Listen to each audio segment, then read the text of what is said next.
Yeah, seems like it's recording. Okay, hey guys. I see new faces. Definitely. My name is Randall. I am the president of DVC. Let's just do a quick go around. Just introduce your name, field of study. That way we have a general vibe of who's in the crowd right now. We will start in the very back. It's a pleasure to meet you, Miguel. Right here. Oh, hi, my name is Meisha, and I'm usually Olivia reading analytics.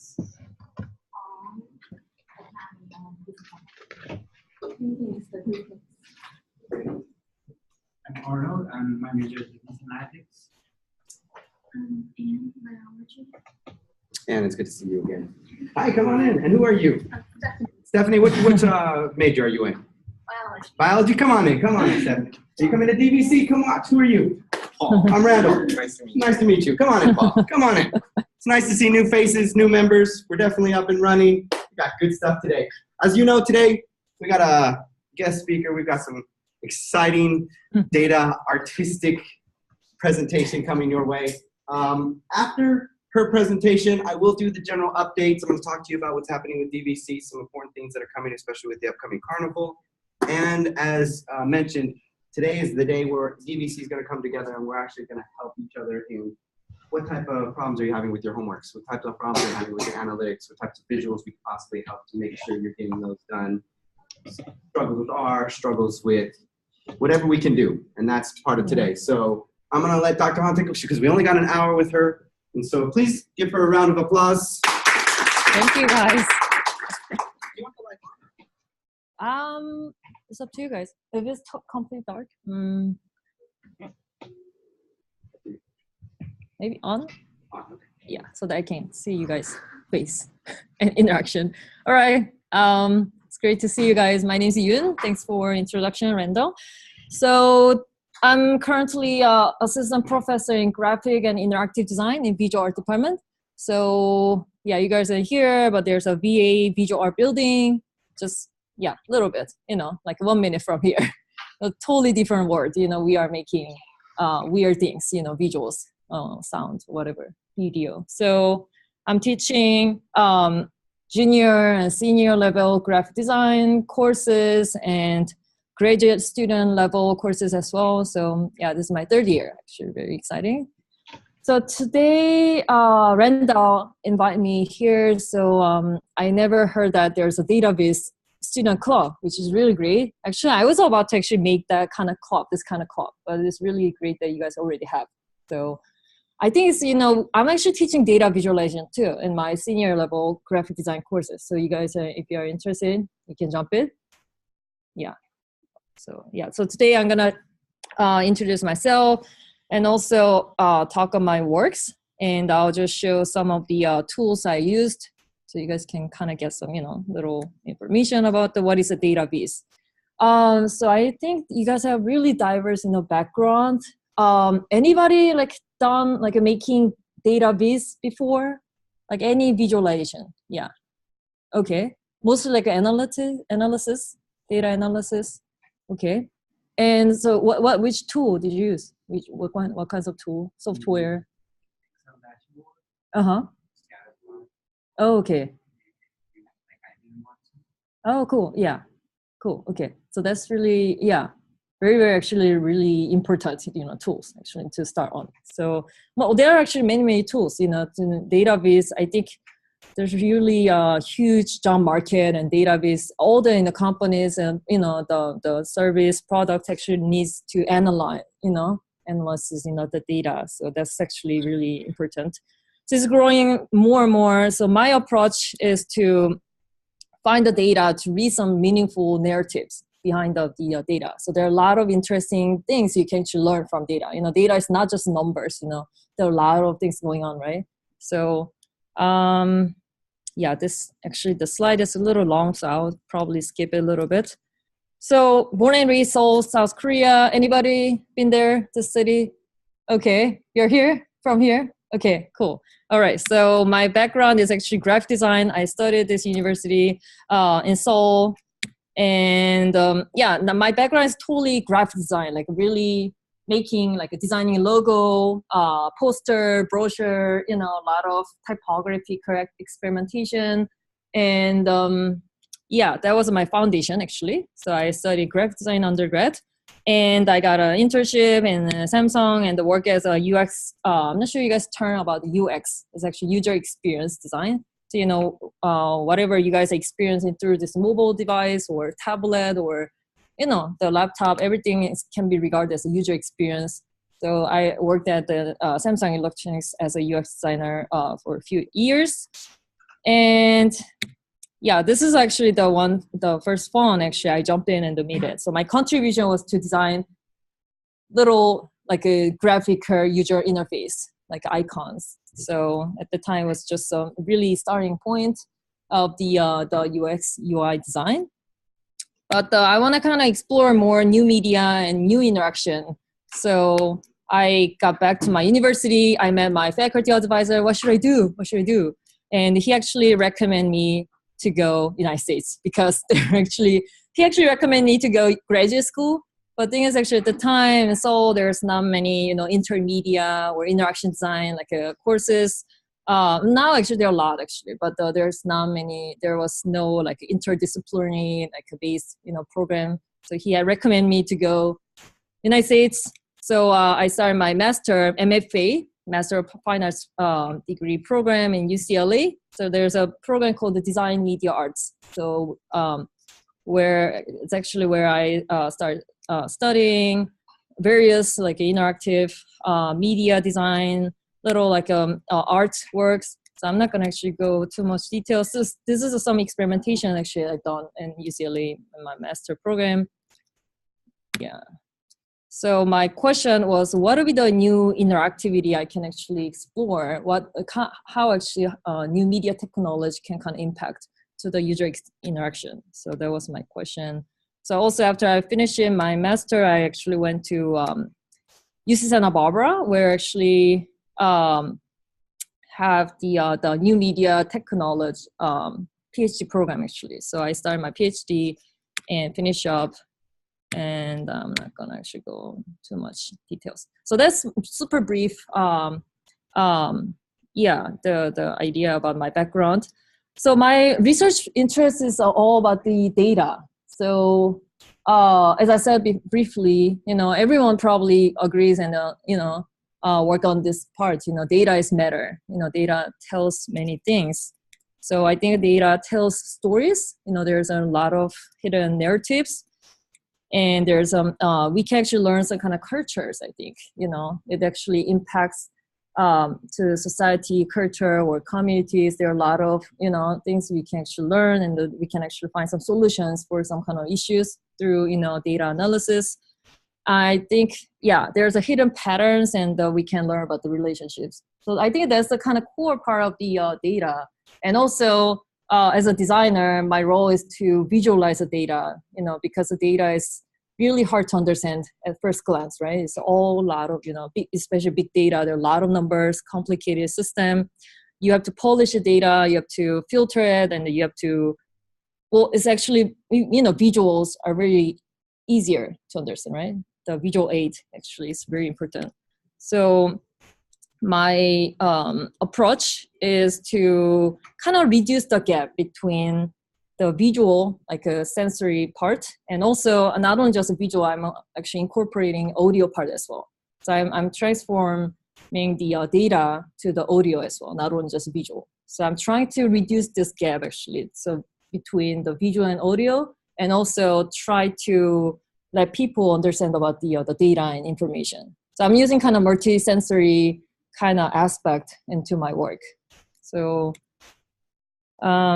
yeah, this is some of the motto. Try to see the sound and also listen to the visuals. And the materials are actually the data. I don't know why it's actually blinking. Yeah, I'll show you some of my previous works. So this is the first project actually I worked on when I was in UC Santa Barbara. So I got a chance to work with the professor George Ligurdi, who is actually a professor in the Media Arts and Technology department in UC Santa Barbara. He actually had the access to the whole like big database in the Seattle Public Library. So anybody been there? This is Seattle City, anybody? Yeah, it's a really cool library, public library in Seattle. So the famous architect Rem Koolhaas actually designed it. And even not just outside of it, if you go inside the building, the design is really awesome. And when you actually go to the lobby, you will see the real-time visualization in the screens. Maybe I can turn off.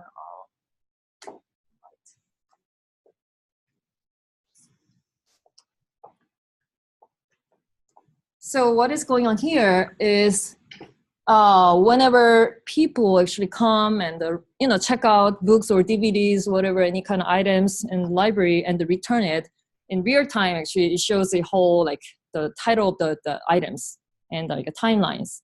So, well, I think there's a color labeling system. So the color represent the categories of the items. So we can see that, oh, what is going on? What is the most popular category, or kind of, it shows also relationship. So the professor George Liguri actually made this one, and I got kind of inspired. And as I said, I got the access to the database. So I tried many different, visualizations. So first, I started really simple bar graph, and my topic was, okay. So my topic was, Microsoft headquarters of Microsoft is actually in Seattle, right? So I was curious, if there's some.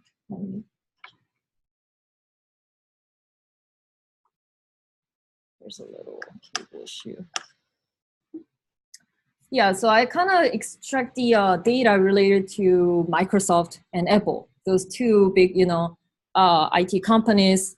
Especially, I'm curious, how much, interest the Seattle people have in the Microsoft and also Apple. So I realized that there's so many actually checked out items related to Microsoft. The keyword will happen in the first category compared to the Microsoft. Actually, the Apple items were a little, shorter. So the vertically is actually the categories like of the library.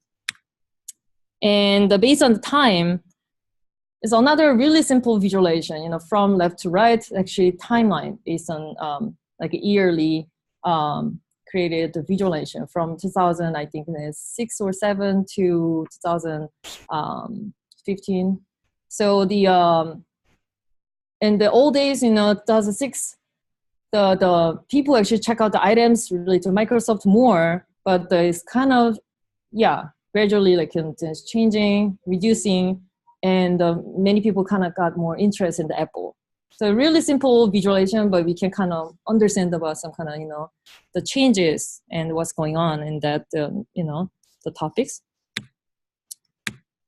And so that the tool actually I used at the time was this one actually. Anybody has like an experience with programming, computer programming? Okay, can you guys talk about what language did you guys use? Like Java, JavaScript, or C Sharp? Okay, and how about R SQL? Okay, yeah. And how about? Oh, okay, cool. Okay. I don't know why it actually keep blinking. It's very. I think the VGA this one is not really good. Do you have another that actually on this MacBook actually has a USB-C. That would be not the one. This is not the one? No. Okay. So I think this is the issue in this VGA. Yeah, I'll let them know that it's being fussy. Sorry. Right. But probably people seeing through this Zoom, they don't have an issue. Well, the Zoom people actually aren't being, because it's going straight to the computer. That's not happening. Yeah, that's right. Sorry about that. Yeah. Okay, so I use the the Java and also JavaScript. So I used to actually use the Java, but now actually I'm using JavaScript because it's more powerful. You can actually open up in any browser, web browser. So I'll show you, this is the Java-based kind of the free software is called the processing. So what is going on here is you can, okay. So there's a setup, draw, so super simply you can create the, for example,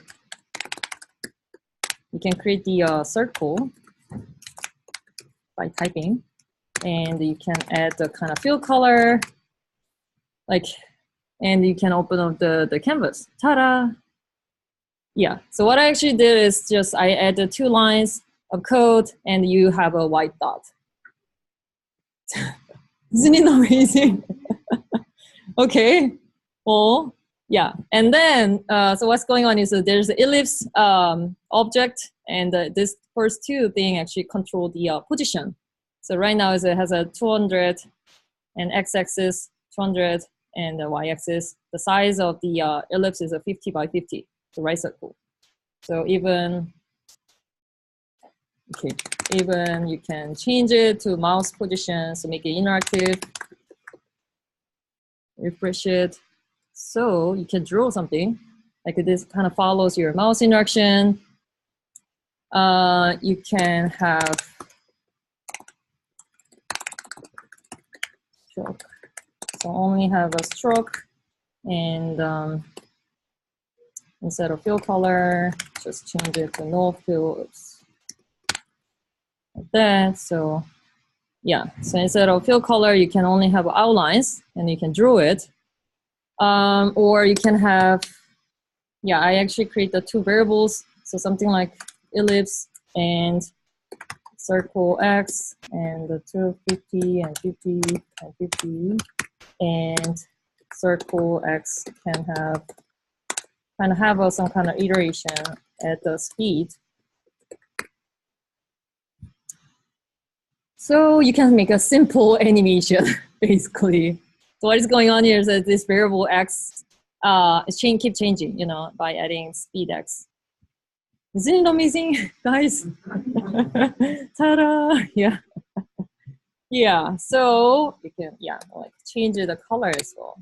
Like that. You can change it. You can add the yellow by adding R and red and green instead of blue. Something like that. So I use this really simple programming language to generate simple visualizations. So something like, this is just one practice. So using some little more code, you can actually make some kind of randomly created, some kind of circular animation, but this is not database. It's just making, I just made the visuals.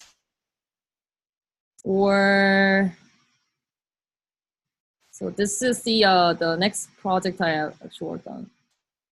So this was the about the I extract the data related to the music. The in Seattle is well known, and the music, especially classic music. So I chose these several, all the famous classical musicians, and extract the data related to the items, related to the musicians. So basically, super straightforward. So the horizontally is a timeline, and vertically that's the 11, 12, the classic musicians. So we can see that Bach and Mozart always, they are most popular musicians. So the brighter color represent the higher number, of course. Darker, the area, this is a lower number. So just use a really simple, rectangles, and control the brightness of the squares. We can visualize the data, and we can read it, what's going on here. So we can learn about the most popular musicians. And also one thing is, this is actually timeline, like we didn't see it, but there's a little brighter part, starting speed that is probably got popular. It was, I cannot open it, but this actually was something happened at the end of the 2012. So I was kind of curious what happened. Why suddenly it got higher? Why people actually check out items related to the Stravinsky? So I realized at the time in Seattle there was a big concert about Stravinsky's music. So we can actually learn, some kind of relationship with the data and the reality through this visualization. So I think it's really interesting to me. So I kept doing it. And this is not only just a 2D, you can make 3D visualization as well. So this is the interactive, visualization. So what's going on here is, the temporal time-based visualization is very important. So what's going on here is I extracted I just chose a toward Earth and just extract all the data related to Earth and just arrange it based on timelines. It has a spiral shape from top to bottom. It's like an older time to newer time, and the colors represent the whole categories. Dewey system. Yeah, there's a Dewey system in the library, so it can see the how actually related to as well. So basically, the library there's actually 2 time stamp. So there's a checkout time and the return time, right? So you can actually connect those 2 stamp and see how actually what will be the duration of the checkout, time, or sometimes you can learn the stories about it. So, and only see the lines or dots, etc. So yeah, this is the one project I've done.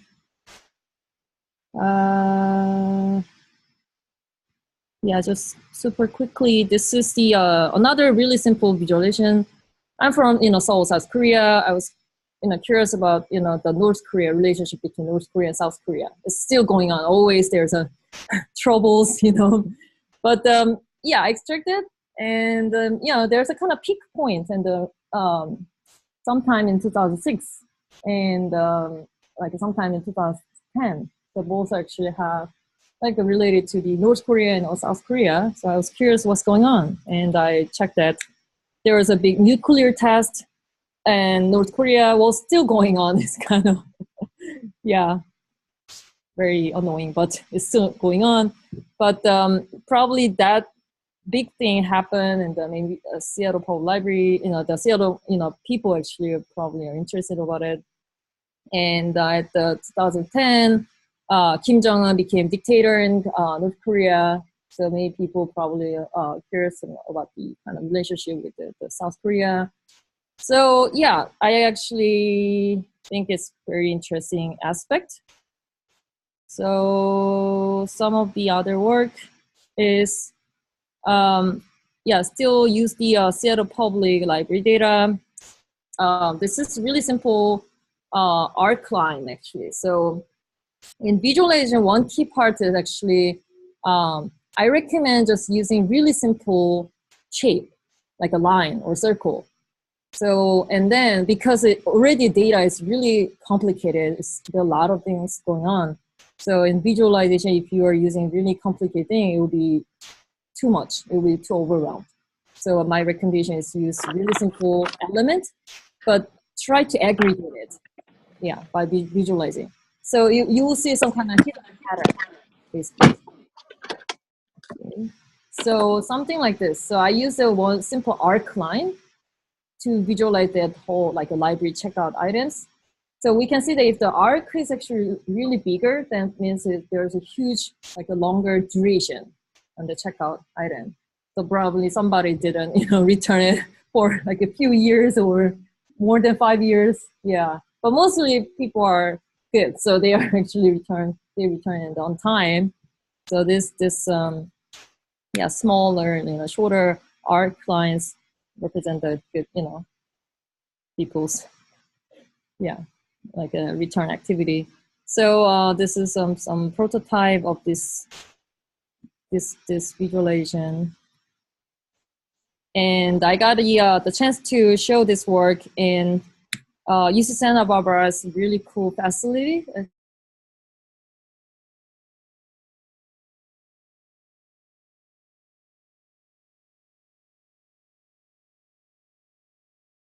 collaborated with the one computer science master student at the time. And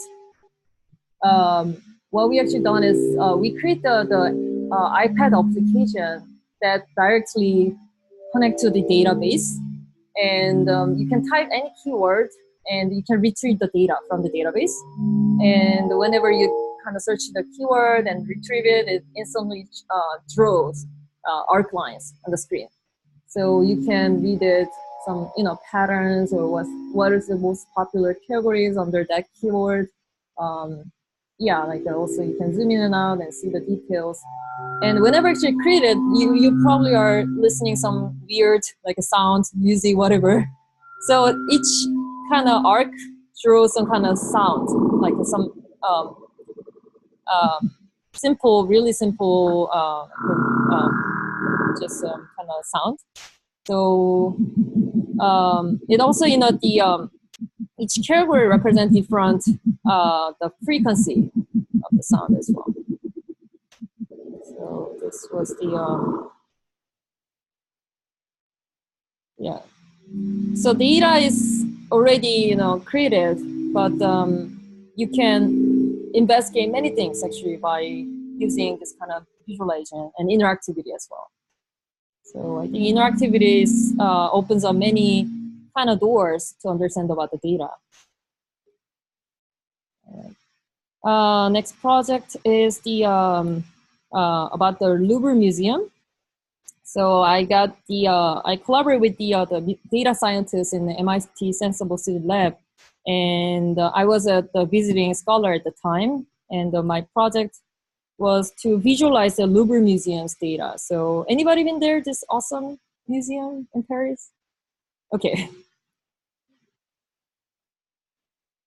Okay, so this museum is, very famous one. So there are actually 3 floors.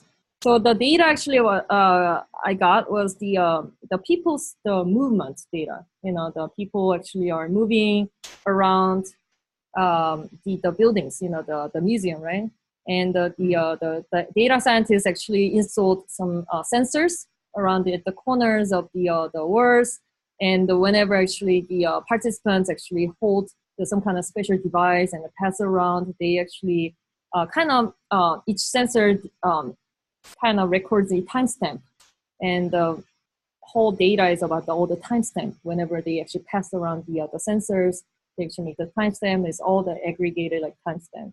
So based on the timestamp, you can actually calculate the duration, how much time actually the people actually stay in this position or that position, or how they actually move around.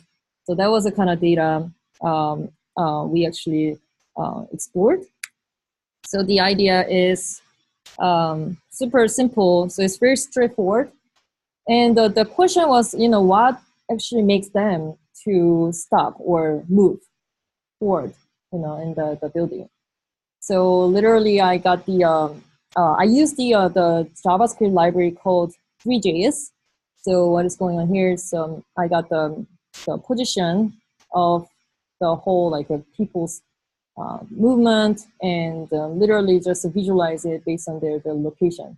And the speed of, that little dots are all human, the people, they're moving around. Yeah. And we can see that some kind of, speed or where they actually mostly stayed, which parts they mostly skip it, So that obviously, there's a really cool, famous paintings or sculptures like Mona Lisa or whatever. So they mostly stay at the famous ones. If there's a not, less famous, artwork, they actually skip it. So because the museum is really big, you have a limited time, so you have to act, move efficiently. So there's another kind of simulation. So yeah, these dots are human again. The people are moving. There's an elevator. And I think this was the space where Mona Lisa is actually exhibited. So people wander around and yeah, take elevator, go out. And yeah, so this technique actually is called a heat map, heat map. is really, yeah, commonly used to understand about the popularity, right? So if there's a red colored, yellow, that means the most popular area. So many people are waiting for the elevator. They must be really tired. Yeah, and you can leave some kind of traces, you know. If you use this technique, you can understand about paths, you know, movement really easily. So, you know, not many people go this area. Yeah. So mostly stay in the kind of the center part. Actually, I'm gonna skip this part. Yeah, I'll skip this one too. Okay, so I will show you some of the my recent works. So these two projects are actually the ones I started and is still going on in here in Fullerton. So right now, actually, the data I'm using is California environmental data. Especially, I'm interested in drought because, you know, California is really yeah, struggling with water system. There's a huge issue in drought. And of course, earthquake. There are a lot of things going on in California. I think it's, yeah, I want to kind of design some meaningful visualization, not only just, you know, make some cool effects, visuals, but also, you know, some kind of meaningful, like visualization that can give some kind of impact or some message to the people. So also not only just using like a digital created visuals, I want to incorporate some kind of actual sculptural aspect. So the California drought data is actually open source. You guys can actually download it. It's really it's open to public. So after the website, but you can actually Google just California drought data, and they actually open all the water related data. How much, you know, the severe you know, drought was it, like a specific regions, you know, what happened to the specific region, and also based on time. So I got the data, and first I actually examine, you know, which area is most severe, you know, region. And so I laser cut into the wood, and I actually chose a wood because the wood is closely related to water and drought, of course. There's no water, yeah, trees are kind of, you know, dying, drying, and you know, the colors are changing too, you know, it's changing to dark.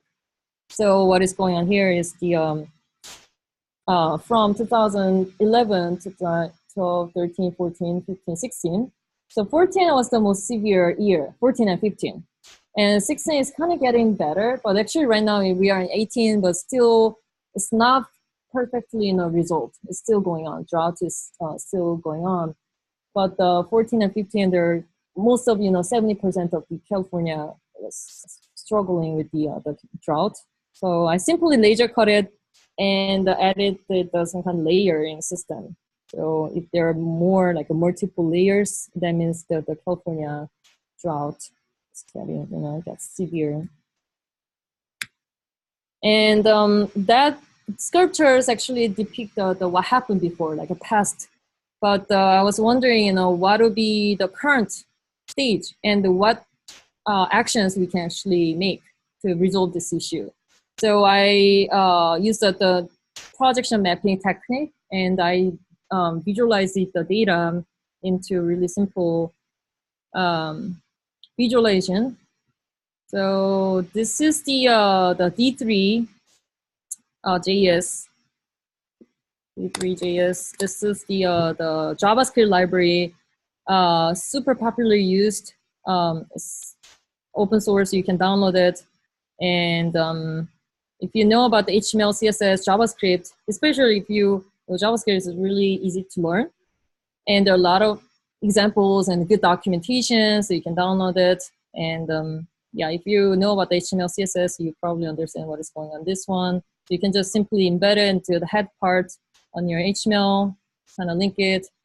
And okay, so here's the some examples. So you can check some, you know, it's open source, really well documented.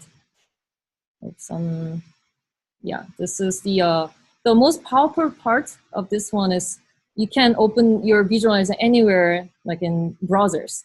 So yeah, you can upload it. You don't have to really like open in this my processing. You have to open this separate like window, right? But you can just upload, or you like to just run local server, and you can open this visualizer anywhere, as long as the internet connection is well. So yeah, there's each. If you go to the examples, you can read some kind of all the example code.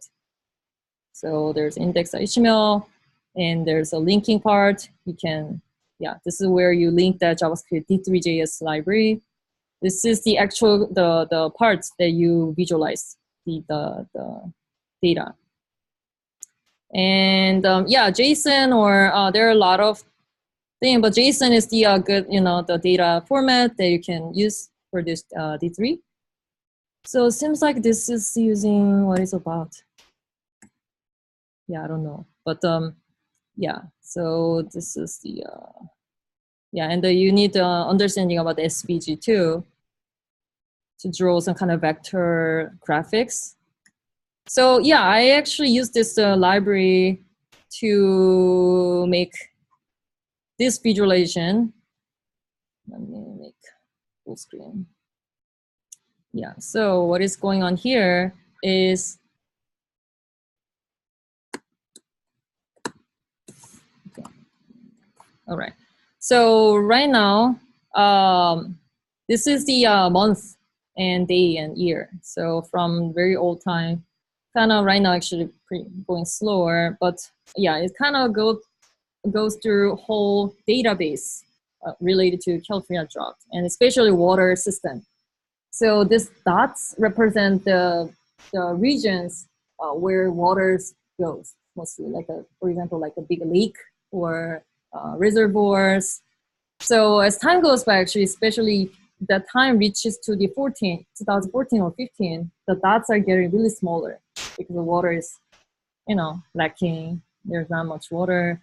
And what is going on, this the blue dots, the blue lines, this is the kind of the rivers, streams. So it actually shows where actually the small rivers go and aggregate to the this kind of reservoirs. So this is interactive. So you can actually hold it. So that whenever actually your mouse cursor is outside of it, it's just back to the just database that just visualize the past data. But my purpose was to make it interactive and make some kind of simulation. So whenever you hover it, hover at some of the regions and keep holding. So that, let's see. Yeah, if you keep holding that, you can see which county you are actually kind of selecting, and how you can actually impact to the water. So you can imagine that you can be a god, and you can kind of pour more rains or snows or in that region, and you can see that right now actually that blue lines are getting thicker and thicker. The circles actually kind of going. Yeah, it's not like infinite. There's a maximum number, but basically you can see how you can resolve like some kind of drought issue in the selected regions. Something like this. So if you hover Fresno County, you can kind of see that the rivers are getting thicker and thicker, like the circles are getting bigger and bigger, etc. So this is the and then you can actually hover it and learn more details about the county and that region. So yeah, it kind of incorporate the past and present and the future of the data. So I actually work with the computer science student in Fullerton, CSU Fullerton, and he actually had the knowledge about the predictive analysis. So it was really helpful, and then he incorporated the system, simulated, and and I visualize it. So that's a really good collaboration. So to this one. So the final project was, also there was actually sound as well. So whenever you hover it, there's actually sound that's going on. So the digital projection actually was made on top of this wooden sculpture because I want to combine, like as I said, like a past and also some kind of future aspect. So this work has kind of exhibited in many different places. So I tried to actually show my work in many different places. So one key conference actually I always participate is IEEE Bees. So this was exhibited in the IEEE Bees in the Baltimore 2016. Yeah, so they actually have really cool arts program. Actually, I was the exhibition chair last year. And yeah, if you guys are interested, you guys can apply or like submit your paper or work to the this conference. So okay, so this year they will have this conference in Germany in Berlin. So huh? Yeah. So this is really has a long history. There's a really huge conference about the visualization. Not only just like, I'm artists and designers. I'm more toward the art and design side, but this conference, talks about many different aspects of the data and data analysis, data visualization. So you guys can check it out. Yeah, you guys are database club, so you guys can definitely need to check it out. I highly recommend. And yeah, so if you go to, there's a biology, related to visualization. I think there some people actually are from biology, but this is really awesome, chapter. Yeah, always I'm amazed by their visualization using biology like data. This is the Visa Arts program where I participated. So every year there's a theme. Actually, this is actually from the last year. So I actually, curate this show with another faculty in Purdue University. So we actually select the really awesome visualization works and exhibit this one in Denver. So this year, there's a call for entries. It's actually this October. You guys still have time. Yeah. Paper submission due June 1st. Yeah, you guys have 3 months. Yeah, so you guys can try it. I highly recommend this in a conference. Or if you're interested, I recommend reading their previous publications. Yeah, there are a lot of actually good idea. So back to my.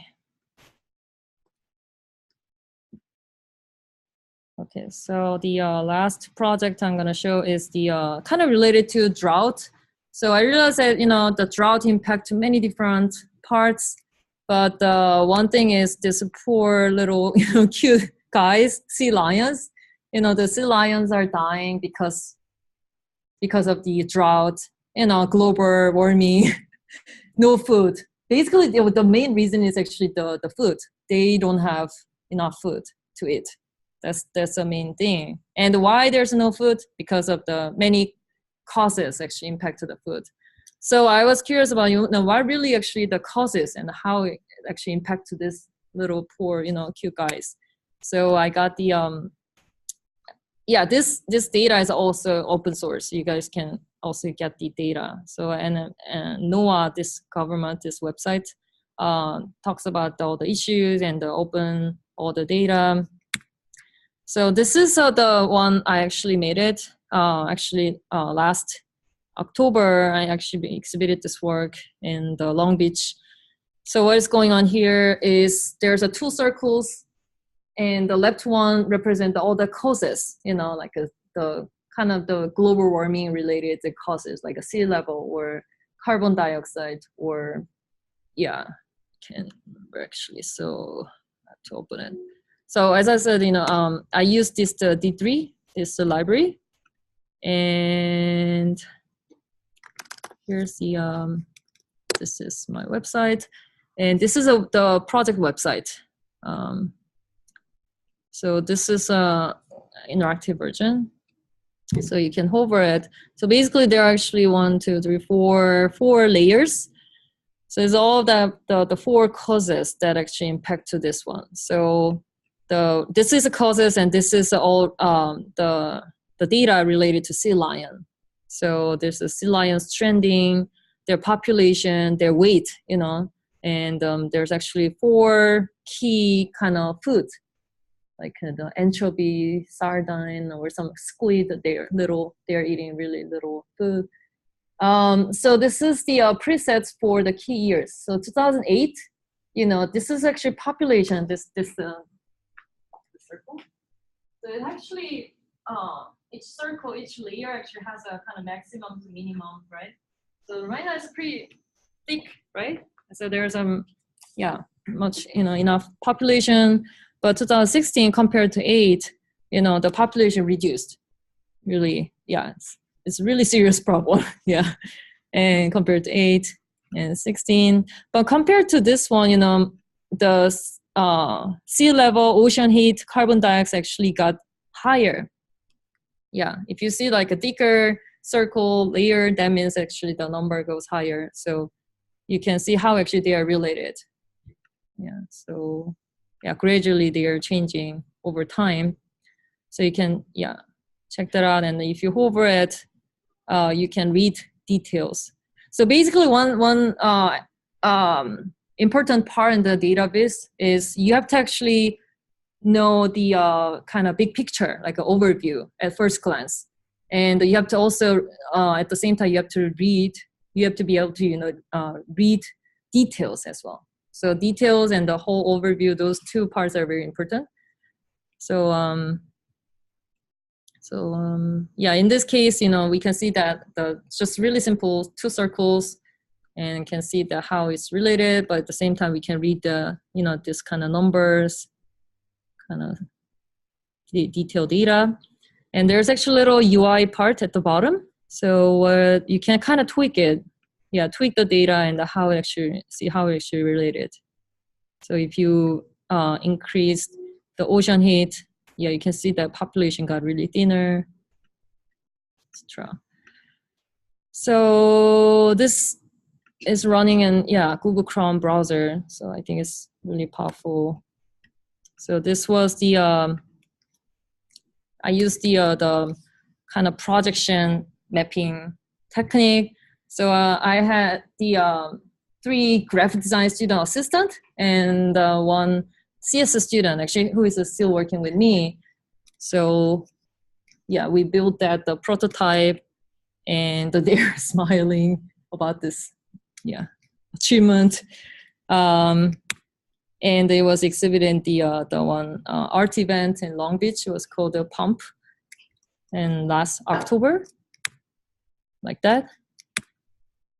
So yeah, you can tweak it. So it's a kind of not only just seeing it through a screen. I think it's that aspect to have a kind of physical part, you know, tangible part. Is I think it's gives a more engagement to the work. So I always try to exhibit this work out there and give some more, you know, awareness to the people.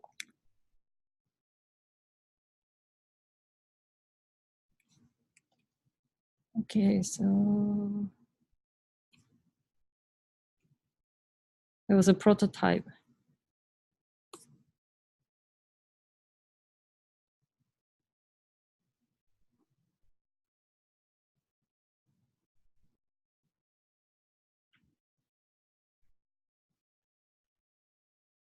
Yeah, so you can tweak it and see the changes through this website. Okay, so I'm actually seeing the time. I have to actually leave 6 o'clock. So maybe we can have Q&A. Oops. Yeah, so if you are curious about database, feel free to contact me. This is my email address and my website. And actually, I'm currently looking for a student assistant who can jump into this kind of project. Yeah, yeah. Let me know. I have a little small funding, not huge, but yeah. That's why I'm here. Yeah. I'm recruiting, finding you passionate student actually. Okay, you guys are gonna find me more. Okay. Yeah. Any Well, questions, first of all, guys? round of applause. Thank you. Yeah. Yeah, no, let's ask questions, please. We only got it for 10 more minutes. Let's jump right in. I know I've got questions for that one. I'll throw the floor.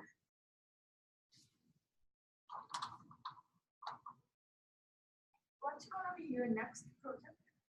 Oh, good question. I'm actually continuing the last one, Sea Lion project. And actually, I skipped some of the parts, but I'm also working on, I'm interested like a biometric data. So one of the projects I actually done was the biometric data visualization. I used a fingerprint at the time and to kind of make some interactive art. So I'll use the different biometric data like a face or iris or some kind of the body, because it's another huge issue, about privacy or so there's actually many interesting parts you can read from the biometric data. So I'm gonna work on that part. Mhm. Good question back here. Oh, so like for the Louvre, like the museum. Oh, Louvre, yeah. Yeah. How did you like get through like certain anomalies? Like if there was like a piece of art that wasn't there, that like if it was moved or if there was something going on that day, like or something was closed off and people would walk by it. Like, Yeah. just by looking at visual data, like. Yeah, so this is let me see, sensible. They actually, this is the MIT Sensible City Lab website. And where's there's actually the official project website. Yeah, there you go, Louvre Museum's DNA.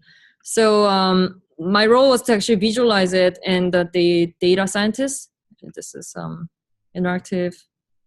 What they actually learned from that one is actually, there's no famous like artwork. They definitely kind of, their speed actually, when they actually go through the region, actually is change it. They go faster, and they stay more for the more famous artwork. And definitely, but mostly it's based on this floor plan.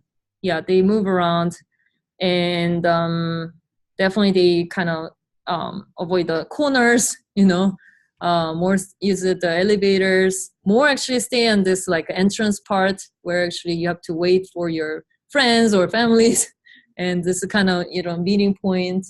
I think all the, kind of space design where you have some kind of object artwork actually really affect to their motions.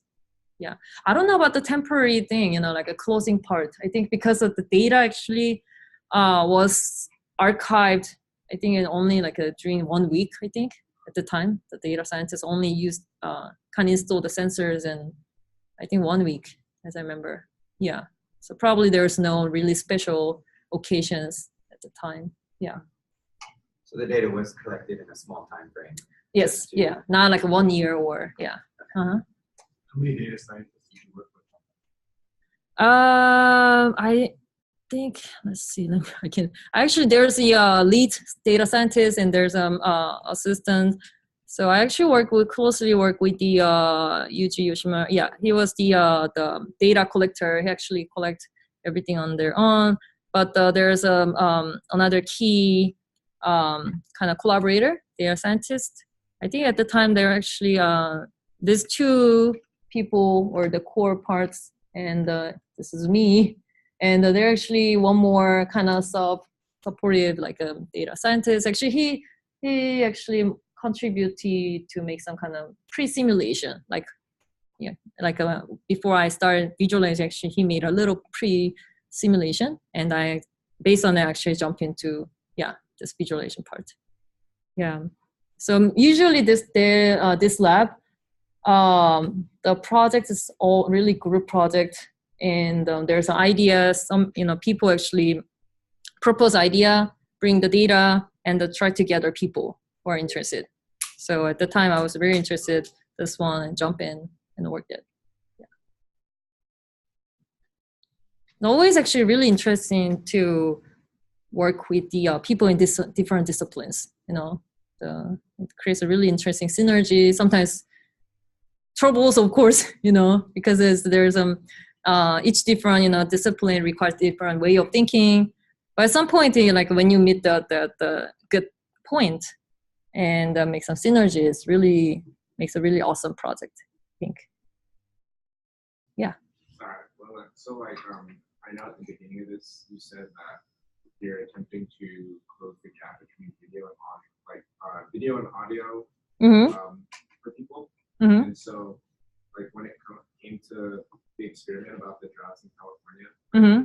how do you signify what certain sounds mean? Because I know that there was like sounds playing. Right, And right. even on the headphones, was there like something there to like tell them like, oh, this is what this means, or was it just Right, right. So that California one, let me go. So, no worries. Okay. Okay, so okay, I'll just go back to so this one actually whenever no, let's actually go back to this one. Yeah, so whenever actually though there's no user interaction, it just kind of plays little plain kind of sine wave, little lower frequency sound. But when your mouse interaction comes up, right now actually there's no sound because this is only visual agent. But you can check in the video documentation. But when you hover it, and each region has different unique kind of sound. And you can kind of move around and kind of listen to different sound. And to emphasize change per se. yeah, and whenever when it's for example, when you hover this area, you will see some kind of unique sound, and that amplitude of sound goes higher. And of course, right now it's actually mouse interaction. This is a version with the mouse interaction, but that when I actually experienced in IEEE, I use the motion captures camera. Like I'm not sure you guys have heard about the Leap. Yeah, so that actually uses a hand kind of tracking system, and you can actually recognize a multiple kind of input. So you can kind of choose a multiple location and kind of hear two or more like a sound at the same time. So I think it's sounds kind of gives a more like I think trigger and engagement. So I think it's instead of seeing only visuals, I try to incorporate the audio too. Mm-hmm. Now with 3D.js. D3.js, yeah.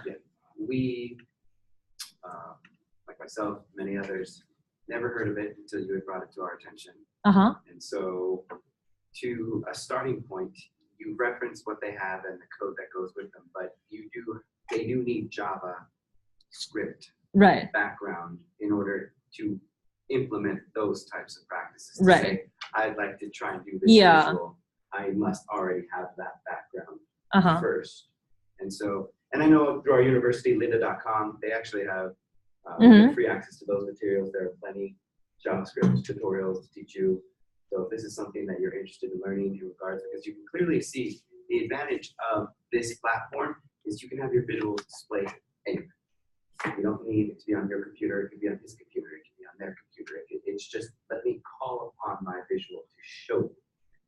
Not only that, you did see the power it had just to make slight tweaks, and the code itself, it was doing everything for you.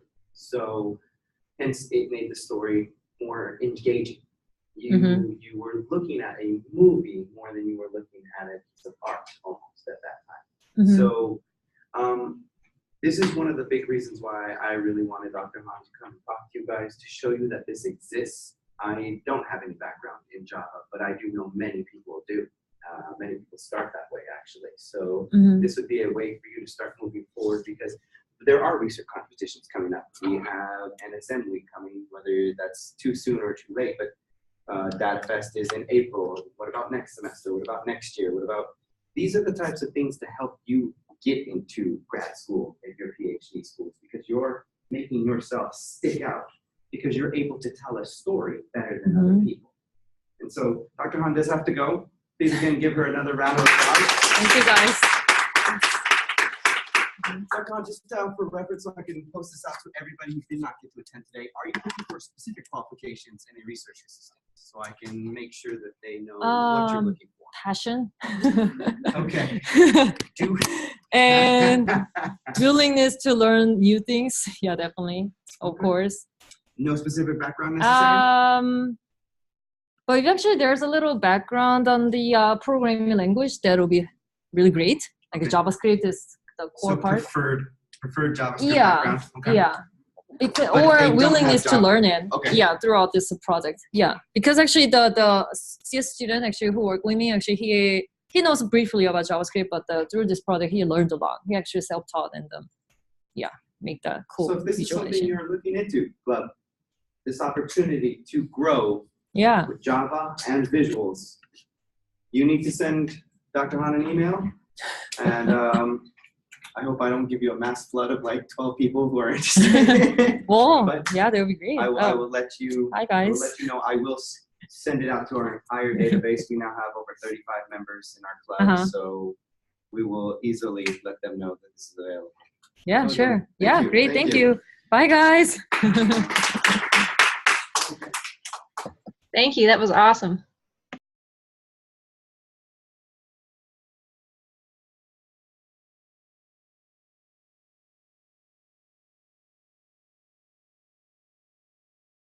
If you're saying anything, Randy, we can't hear you.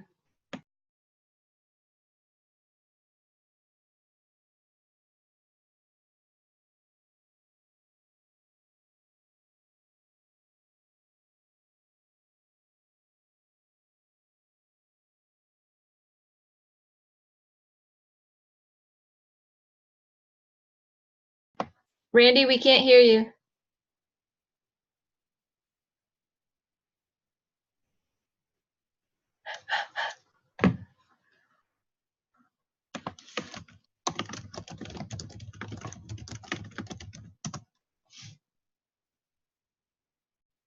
Can you hear me now? Yep, you were muted. Okay, cool. I'm actually going to stop the recording right now. I feel most of the business we're doing today doesn't need to be recorded, so